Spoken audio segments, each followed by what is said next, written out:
হুম, hello বন্ধুরা, আসসালামু আলাইকুম। আপনারা কেমন আছেন? তো আশা করি সকলেই আল্লাহর রহমতে ভালো আছেন। তো আমি আপনাদের জন্য আবারও কৃষি ভিডিও নিয়ে আলোচনা করব। তো বন্ধুরা, আপনারা স্ক্রিনের মধ্যে যে গাছগুলো দেখতে পাচ্ছেন, এটি কিন্তু বন্ধুরা একটি মরিচ গাছ। দেখতে পাচ্ছেন বন্ধুরা, এই মরিচ গাছ কিন্তু তেমন সঠিকভাবে পরিচর্যা না কারণে কিন্তু বন্ধুরা এই মরিচগুলো তেমন ফলন হয়নি।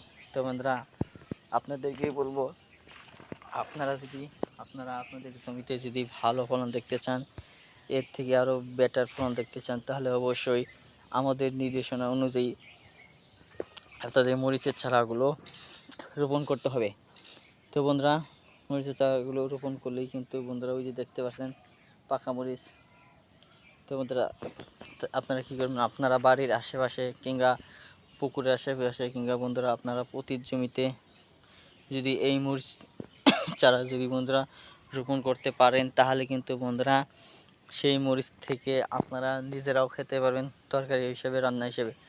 তো বন্ধুরা, তরকারির মধ্যে যদি মরিচ না দেওয়া হয়, তাহলে কিন্তু বন্ধুরা তরকারি কিন্তু মজা লাগে না ও স্বাদ লাগে না। সেজন্যই মরিচ গুরুত্বপূর্ণ। তো বন্ধুরা, আপনারা যদি আপনাদের জমিতে মরিচের চারা রোপণ করতে পারেন, তাহলে কিন্তু বন্ধুরা আপনারা অনেক দামি মরিচ বিক্রি করতে পারেন। তার কারণ হচ্ছে মরিচের দাম কিন্তু সবসময় বেশি থাকে। ফলে আপনারা প্রত্যেক দিন আপনারা 1000 টাকা মরিচ বিক্রি করতে পারবেন সহজেই।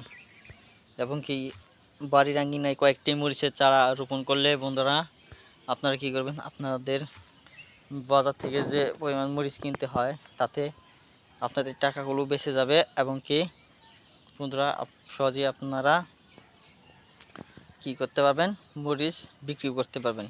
ধন্যবাদ আপনাদেরকে।